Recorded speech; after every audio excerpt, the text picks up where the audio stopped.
mensagem. E ontem à noite, cheguei em casa depois do culto, falei: Senhor, qual que é a mensagem?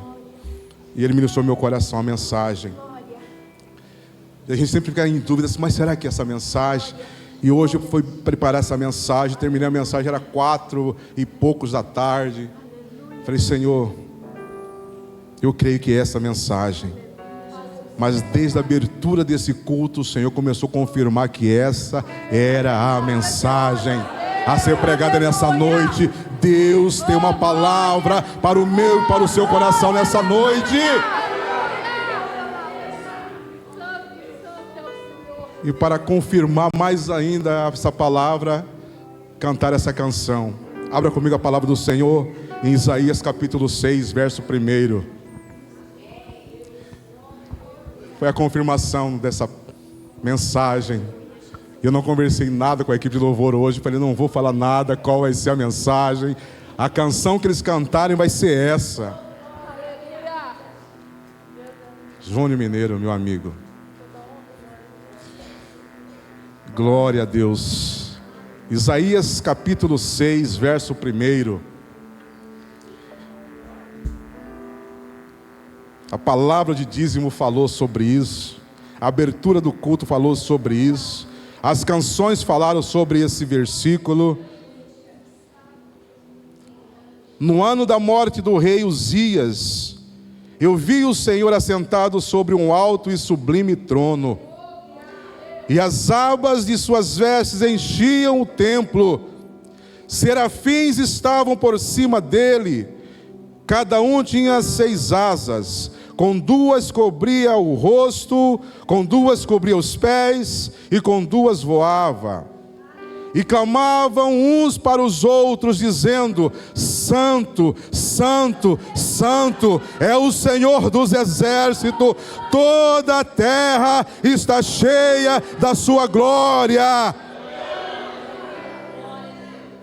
As bases do limiar se moveram à voz do que clamava, e a casa se encheu de fumaça.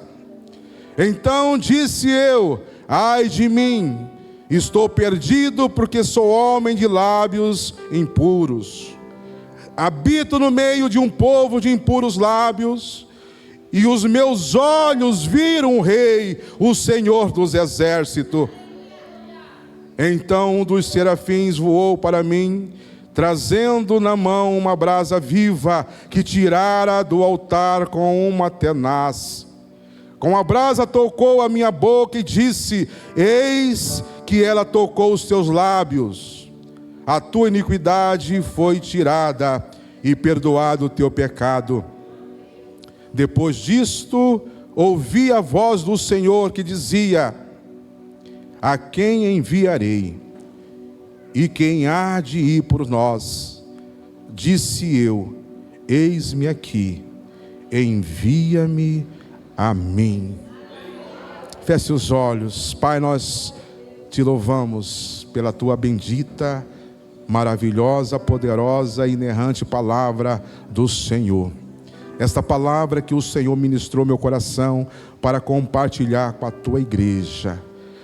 Pai amado, nessa noite tão especial para todos nós, onde nós nos reunimos como corpo de Cristo para te adorar neste lugar, nesta casa de oração, que o Senhor possa, meu Pai, nesta noite, falar com a tua noiva, falar com a tua igreja, através da tua palavra.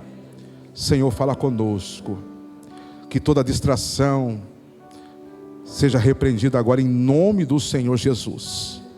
Que nada venha nos tirar do foco. Que a tua palavra venha encontrar corações sedentos. Que a tua palavra venha encontrar corações sedentos para alimentar, para ouvir, para guardar.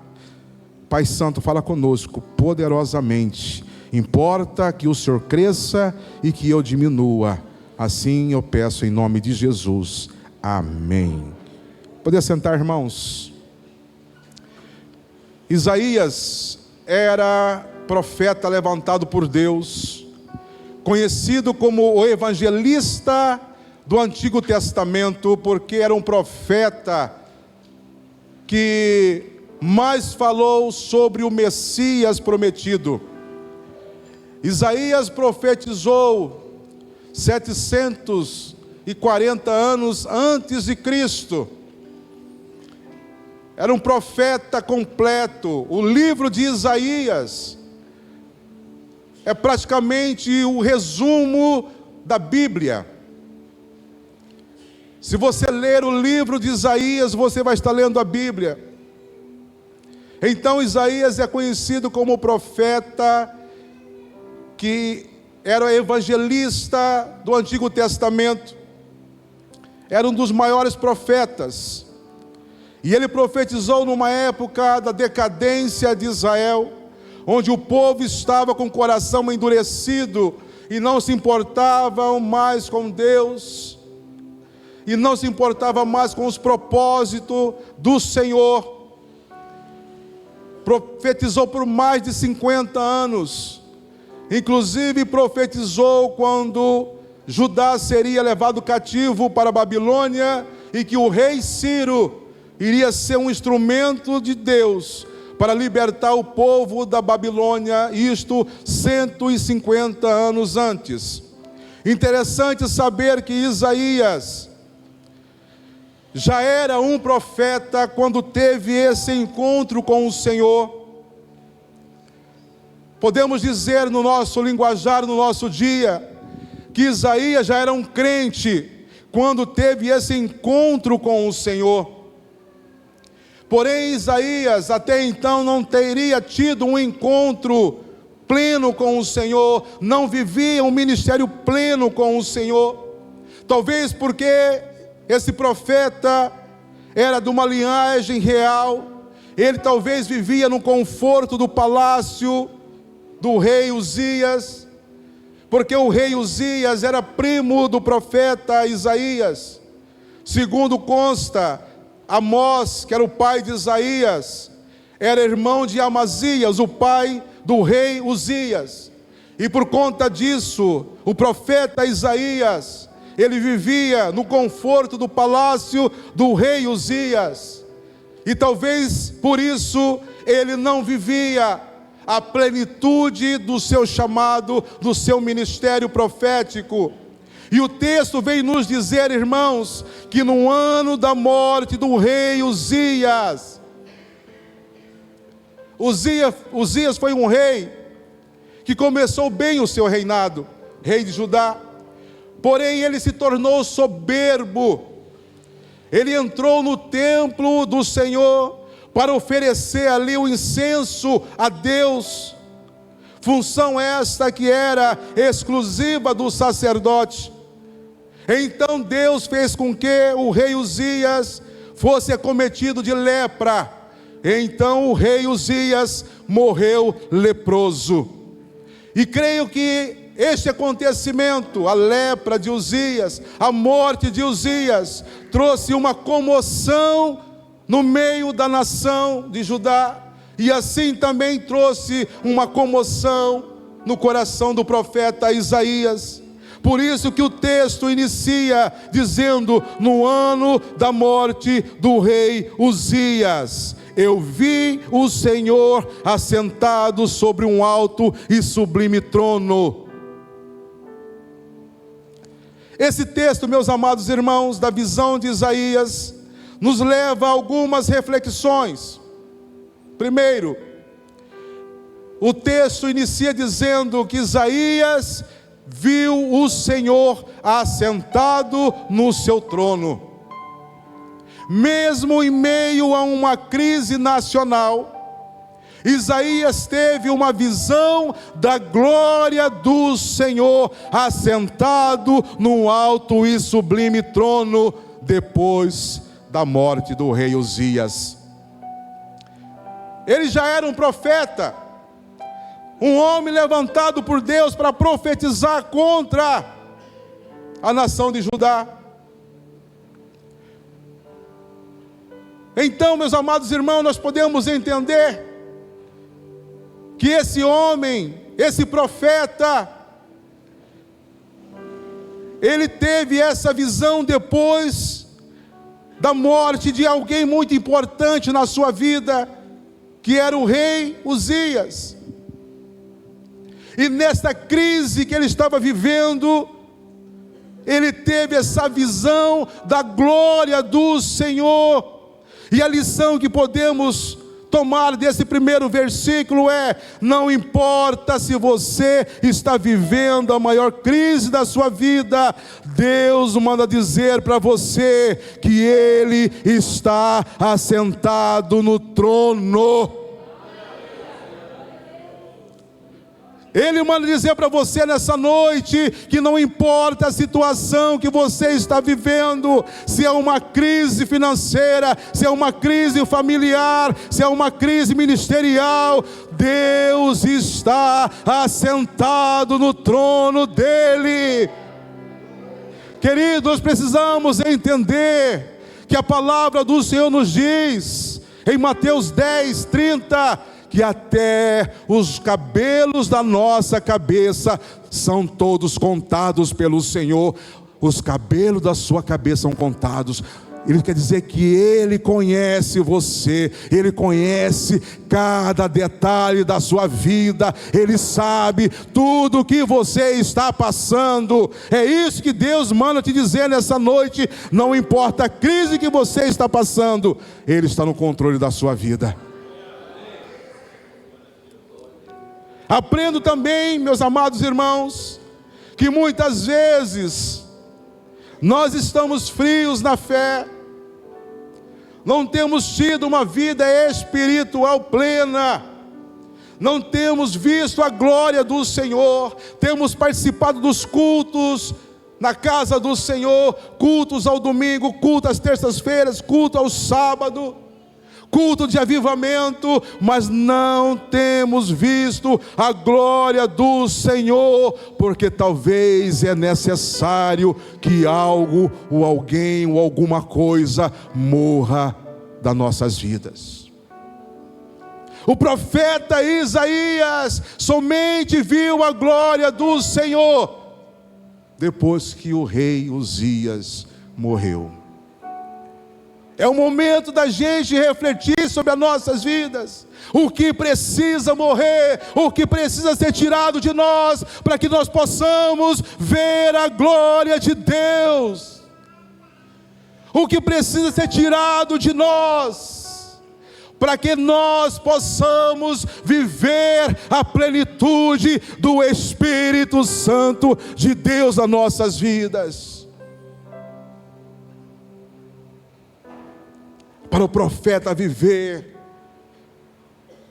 o chamado de Deus na sua vida, para o profeta Isaías viver o pleno chamado de Deus na vida dele, foi necessário a morte do rei Uzias.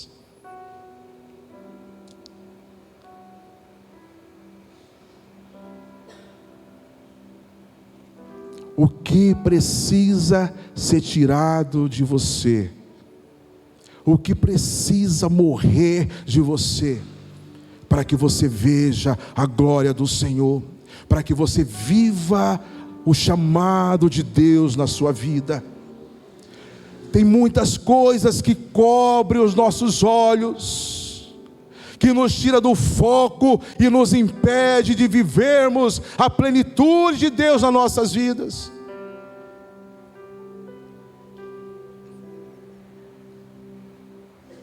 Deus tem grandes coisas para todos nós, mas muitas vezes, irmãos, tem coisas nos impedindo de viver a plenitude do Senhor nas nossas vidas. Tem muitas coisas impedindo a gente de viver uma vida espiritual na presença do Senhor. E às vezes nós não sabemos por que nós não rompemos na nossa vida espiritual. Muitas vezes não sabemos por que nossa vida espiritual não rompe. Nós vivemos uma vida miserável espiritualmente. Não sentimos a presença do Senhor. Não vimos a glória do Senhor. Ei, queridos, quero dizer para você que talvez precisa morrer alguém da sua vida para que você veja a glória do Senhor.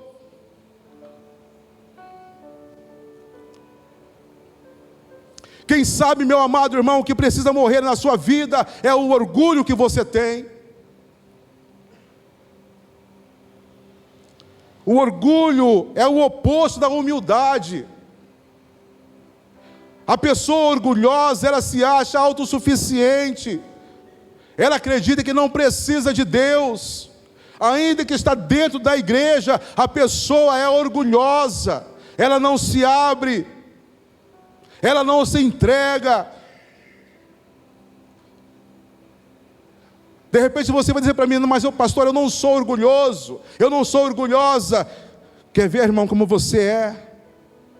Se você lê a Bíblia diariamente, se você não lê, você é uma pessoa orgulhosa. Você acha que você é autossuficiente. Quer ver outra coisa? Você ora. Você tem uma vida de oração. Se você não ora, você é uma pessoa orgulhosa. Você está dizendo que você é autossuficiente, que você não precisa de Deus. Você não precisa dos conselhos de Deus. Você não precisa da direção de Deus. E o orgulho nos impede de vermos a glória de Deus. Eu já disse aqui, irmão, que eu oro porque eu sou fraco. Não é porque eu sou forte. Eu oro porque eu preciso orar, porque eu sou fraco, porque eu posso cair. Eu leio a Bíblia porque eu preciso me alimentar, porque eu sou fraco.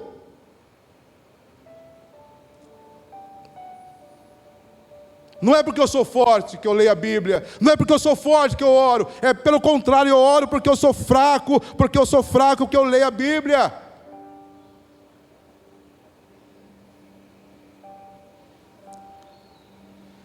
Mas se você não lê a Bíblia, se você não ora, porque você acha que você é forte.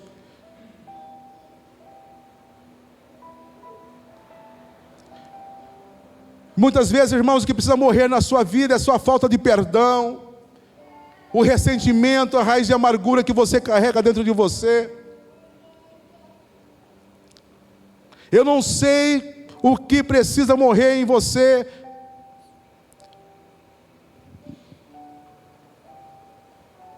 O que precisa morrer para você ver a glória de Deus? O que está impedindo você de viver a plenitude de Deus na sua vida? O fato é, você precisa ter um encontro com Deus e ver a glória de Deus, assim como o profeta Isaías assim o teve. Segundo ponto que nós podemos aprender nesse texto: o Senhor está no trono. O profeta teve a visão do Senhor assentado no alto e sublime trono. Essa visão significa que o Senhor continua governando. Essa visão é do próprio Senhor Jesus. Quando ele diz assim, eu vi o Senhor, ele está se referindo ao próprio Jesus, assentado no alto e sublime trono, na sua glória, conforme o próprio Jesus declarou em João capítulo 12, no verso 41, depois você pode ler na sua casa, João 12, 41, o próprio Jesus faz referência a esse texto. Jesus está dizendo que era Ele que estava ali, assentado nesse trono. Também na sua oração sacerdotal, em João 17, 5, quando ele roga ao Pai para restituir a ele a glória que ele possuía antes que houvesse mundo. Era Jesus que estava aqui. Queridos, mas a notícia que eu trago para você nessa noite é que Jesus continua no controle de tudo. Ele continua controlando o universo, Ele continua controlando o planeta Terra, Ele continua controlando o Brasil, Ele continua controlando o Mato Grosso, Ele continua controlando Ponce Lacerda, Ele continua controlando a sua casa, Ele continua controlando a sua família, Ele continua controlando a sua vida, Ele continua controlando esse ministério, Ele continua controlando a sua família, Ele continua controlando o seu casamento, Ele continua controlando os seus filhos, Ele continua controlando a sua vida, Ele governa tudo, Ele governa, Ele sustenta, Ele protege, Ele cura, Ele sara, Ele protege, Ele, meu Deus, Ele se importa com você, meu amado irmão. E Ele supre todas as suas necessidades, mas o fato é, você precisa entregar o controle da sua vida nas mãos dEle, confiar nele e descansar nele. Ele governa tudo. O grande problema é que nós confiamos desconfiando. Ele está no trono, Ele está governando, Ele quer governar a sua vida, Ele quer governar a sua casa, Ele quer governar seus negócios, a sua vida financeira, Ele quer governar tudo que você tem, Ele quer governar suas emoções, Ele quer governar sua saúde física, porque é Ele que sara, é Ele que cura, é Ele que sustenta, Ele é tudo que nós precisamos, é ter Ele nas nossas vidas. Aleluia, glória a Deus, meus irmãos, glória a Deus. Governo está sob o domínio dEle. Aleluia. Terceiro ponto que nós aprendemos nesse texto, muito importante, irmãos, devemos ter reverência ao entrar na presença do Senhor. No verso 2 diz assim, no verso 3 também: serafins estavam por cima dele, cada um tinha 6 asas, com 2 cobria o rosto, com 2 cobria os seus pés, e com 2 voavam. E clamavam uns para os outros, dizendo: Santo, Santo, Santo, é o Senhor dos exércitos, toda a terra está cheia da sua glória. Eu tinha colocado, me perguntaram qual era o tema dessa mensagem, o Cleidson. Falei: rapaz, eu coloquei tanto tema nessa mensagem que eu não sei qual que é o tema. Um dos temas eu coloquei assim, que culto na terra como é no céu. Aqui parece que era um culto no céu, a visão aqui do profeta Isaías. Deus, Jesus, assentado no trono, e os serafins adorando ao Senhor Jesus no trono. Ali no templo, havia um templo, e aqui nós podemos observar que os serafins, que eram seres angelicais, estavam diante do Senhor, e o texto diz que eles tinham 6 asas, cada um deles eram seres, com 2 cobriam o rosto, porque eles temiam ver a glória do Senhor, com outras 2 cobriam os pés, porque não se sentiam dignos de pisarem no mesmo lugar onde estava o Senhor, e com 2 voavam no ambiente onde estava o Senhor. E o texto diz, irmãos, que eles clamavam uns para os outros: Santo, Santo, Santo. Note bem que eles não clamavam para o Senhor Jesus, eles não ousavam, não se sentiam dignos de direcionar a adoração para o Senhor, mas eles clamavam uns aos outros. É como se nós estivéssemos aqui no culto agora, e o Senhor estivesse aqui assentado no trono de glória, mas a glória do Senhor estava aqui, e de tão santo, santo, santo que Ele é, nós não tínhamos ousadia de olhar para Ele, de declarar que Ele era santo, mas nós começávamos a olhar um para o outro, e começava a cantar, e dizer, e clamar um para o outro: santo, santo, santo, santo, é o Senhor dos exércitos, e toda a terra está cheia da sua glória. Santo, santo, santo, é o Senhor dos exércitos.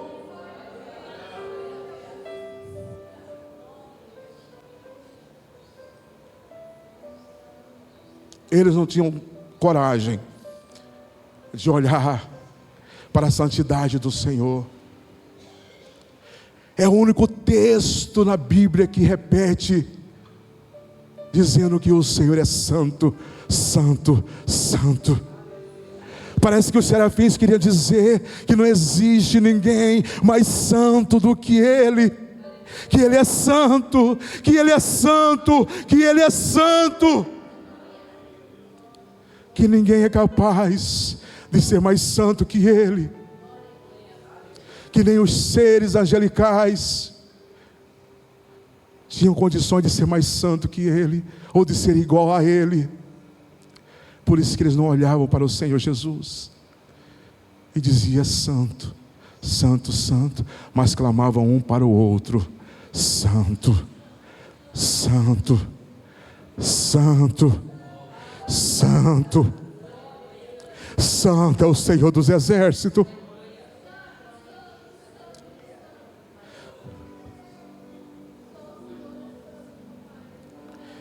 E quando eu estava lendo esse texto, irmãos, eu comecei: Senhor, nos falta reverência quando estamos na Tua presença.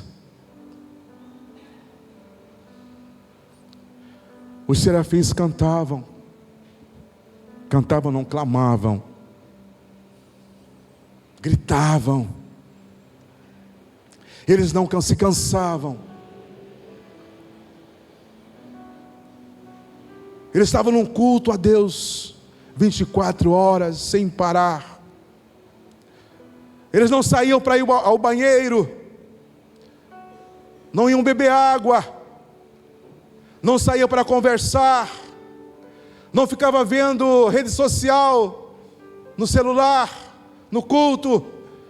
Eles não se distraíam, o tempo todo clamando: santo, santo, santo.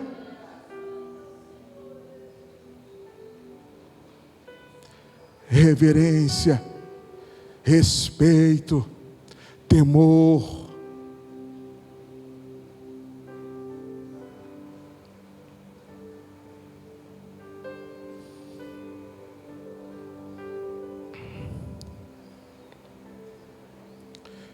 E o texto diz que aquele coro celestial fez tremer o alicerce do templo e encheu aquele lugar da fumaça, por causa da oração e da adoração. Os serafins tinham reverência diante do Senhor. Em todo o tempo adoravam ao Senhor. Eles adoravam ao Senhor, porque eles viram a glória do Senhor. Talvez você não adora como deveria adorar, porque você ainda não viu a glória do Senhor.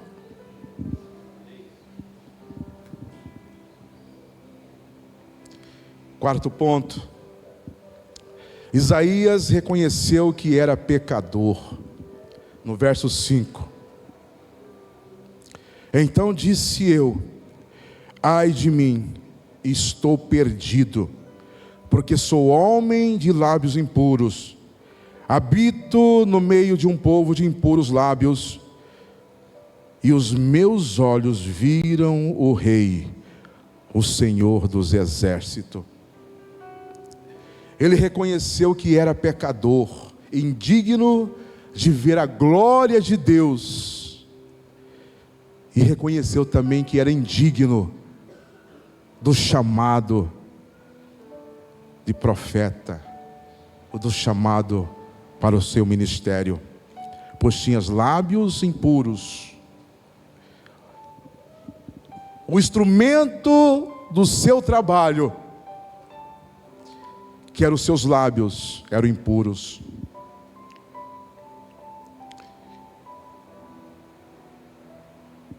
Precisamos reconhecer, irmãos,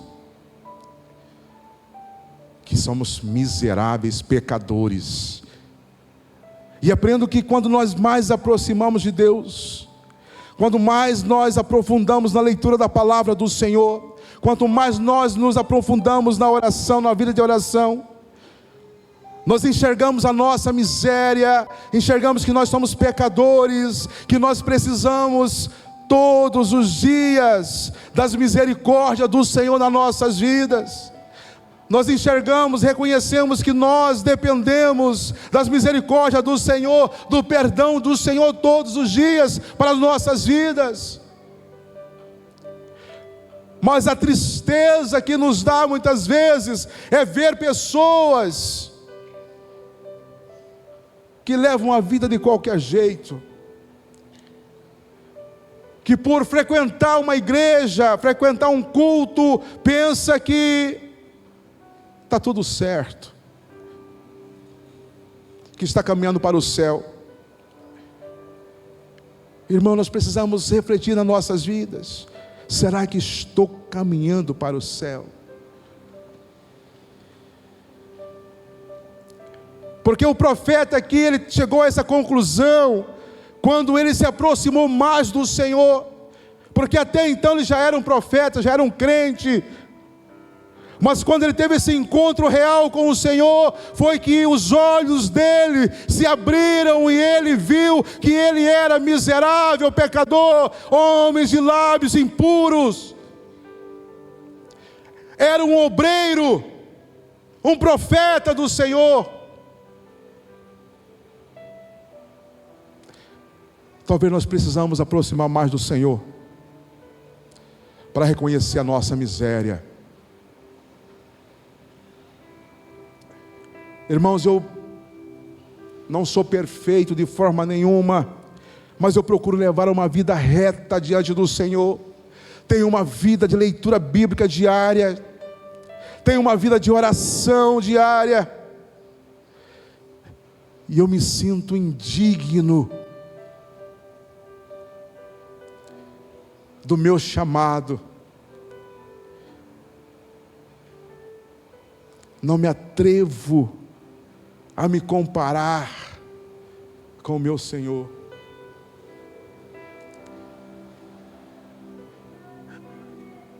Eu refletindo sobre isso, me fez lembrar sobre o centurião, que disse para o Senhor Jesus: não sou digno de que entres em minha casa. Veja só esse homem, ele se via indigno de que Jesus entrasse na casa dele. Aquele publicano também que foi para o templo orar, a Bíblia diz que ele não ousava levantar os olhos para o céu, mas ele batia no peito dele e dizia: ó Senhor, seja propício a mim, pecador. Tudo isso, esses textos, é o próprio Jesus dizendo ali nos evangelhos.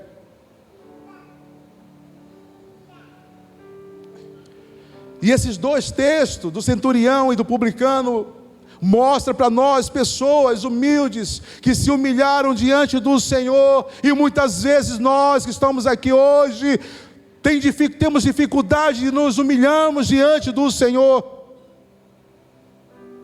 porque nós somos orgulhosos, soberbos, arrogantes, pensamos que somos alguma coisa, pensamos que somos alguém na sociedade. Irmãos, nós não somos nada, somos como vermes. Lembrei da história do padre Léo que morreu, que o pastor Luciano contou, que ele se via como uma bosta. Quem estava aqui aquele dia? Aí depois ele teve um sonho, parece que foi isso que o padre Léo teve, né? Sonho. Aí isso que Deus revelou para ele: não é só bosta não, é pior um pouquinho, bosta seca. E nós pensamos que somos alguma coisa, somos nada, vermezinho de Jacó. E não queremos nos humilhar diante do Senhor. Pensamos que somos alguma coisa. O apóstolo Pedro, na sua carta 5:6, diz assim, que devemos nos humilhar diante da potente mão do Senhor, e Ele no seu tempo nos exaltará. Entenda uma coisa, meu amado irmão, que você é um miserável pecador. Então seja humilde diante do Senhor. Mas a boa notícia está no versículo 6 e 7, que diz assim: então um dos serafins voou para mim, trazendo na mão uma brasa viva que tirara do altar com uma tenaz. Com a brasa tocou a minha boca e disse: eis que ela tocou os teus lábios, a tua iniquidade foi tirada e perdoado o teu pecado. O Senhor está pronto para nos perdoar e nos purificar de todo pecado, diz a palavra do Senhor. Isaías entrou no culto no céu com lábios impuros, pecador, se sentindo indigno, mas o Senhor não o rejeitou. Apesar da impureza dos seus lábios, dos seus pecados, Deus o perdoou, o purificou e o enviou para representá-los como profeta na sua geração.